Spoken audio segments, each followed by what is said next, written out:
மீனாட்சி அப்படிங்கிறவங்க மதுரையில தானங்க அருள் பாலிப்பாங்க. அவங்க ஸ்டேட் விட்டு மாறி கேரளாவுல போயிட்டு அருள் புரியிறாங்கன்னு சொன்னா நீங்க நம்புவீங்களா? ஆமா. இன்னைக்கு கேரளாவுல இருக்கிற மீனாட்சி அம்மன் கோயில பத்தி தான் நம்ம பார்க்க போறோம். அதுக்கு முன்னாடி நீங்க இப்ப தான் என் சேனலுக்கு புதுசா வந்திருக்கீங்கன்னா, மறக்காம என் சேனல சப்ஸ்கிரைப் பண்ணிடுங்க. அப்பதான் நான் போடுற எல்லா வீடியோவுமே உங்களுக்கு வரும். ஓகே. இன்னைக்கான ஸ்டோரிக்கு போலாமா? மீன்குளத்தி அம்மன் கோவில், கேரளா. கேரளாவில் இருக்க மீன்குளத்தி அம்மன் கோயில் பற்றி தான் இன்றைக்கி இந்த வீடியோவில் பார்க்க போகிறோம். மதுரை மீனாட்சி அம்மன் கோவில் பொற்றாமரை குளத்தில் புனித நீராடிய பக்தர் ஒருவர், தாயே மீனாட்சி, குலதெய்வமான நீயே எங்களை கைவிட்டா நாங்கள் எங்கே போவோம்? பஞ்சத்தின் காரணமா சொந்த ஊரை விட்டு வெளியேறிய எங்களை இன்னும் எங்கெல்லாம் அனுப்ப போகிற? எங்கே போனாலும் நீயே எனக்கு துணைன்னு அம்பிகை கிட்ட முறையிட்டபடியே குளத்துல மூழ்கிறாரு. அப்போது பக்தரின் கையில சிறு கல் ஒன்று அகப்படுது. அதை எடுத்தவர், தடுக்கி விழுந்தவனுக்கு ஊன்றுகோல் கிடைத்தது போல என் கையில் கிடைத்திருக்கும் இந்த கல்லையே நீயா எண்ணி என்னோடு எடுத்து போறேன் அப்படின்னு அந்த கல்லை பயபக்தியோடு எடுத்து போறாரு.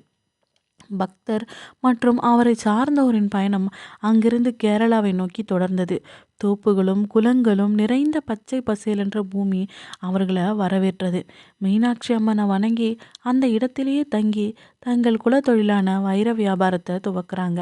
வியாபாரத்திற்காக வெளியூர் செல்லும் போதெல்லாம் மதுரையிலிருந்து தான் எடுத்து வந்திருந்த கல்லை மீனாட்சியை கருதி சுமந்து செல்லும் பக்தர் அப்படியே மதுரைக்கு சென்று அம்மனை தரிசித்து வந்தார். காலங்கள் கடந்தன. வியாபாரம் பெருகியது. முதுமையால் பக்தரால் வெளியூர் பயணம் செல்லவோ மீனாட்சியை தரிசிக்கவோ முடியவில்லை.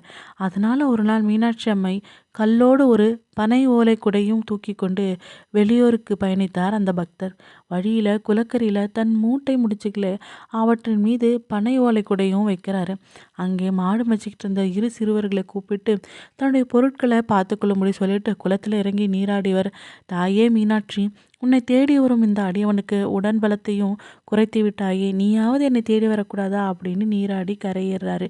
குடையும் பயண மூட்டையும் தூக்க முயன்றார், முடியல. அதனால குடையின் அடியில் இருந்த பொருட்களை ஒவ்வொன்றா எடுக்கிறாரு. மீனாட்சி கல் மட்டும் மலை போல் கனத்து நகர மறுக்குதுங்க.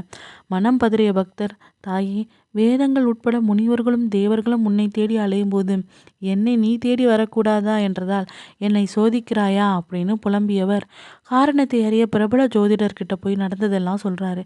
அவர் சோழிகளை உருட்டி பார்த்துட்டு, ஐயா, உங்கள் தூய்மையான பக்திக்காக அன்னை மீனாட்சியே உங்களை தேடி வந்துட்டாங்க. நீங்கள் வைத்திருக்கும் கல்லிலும் குடையிலும் எழுந்தருள் இருக்காங்க. இனி நீங்கள் மதுரை போவேணாம், இங்கேயே கோயில் கட்டி அவளை வழிபடுங்க. இங்குள்ள மற்றவர்களும் அவளை தொழுது அருள் பெறட்டும்னு சொல்கிறாங்க. அப்படி கட்டப்பட்ட கோயில் தாங்க கேரளாவில் இருக்க மீன்குளத்தி அம்மன் கோயில். மீன்கள் துள்ளி விளையாடும் குளக்கரையில் எழுந்தருள் இருப்பதால் இந்த பெயர் அமைந்தது.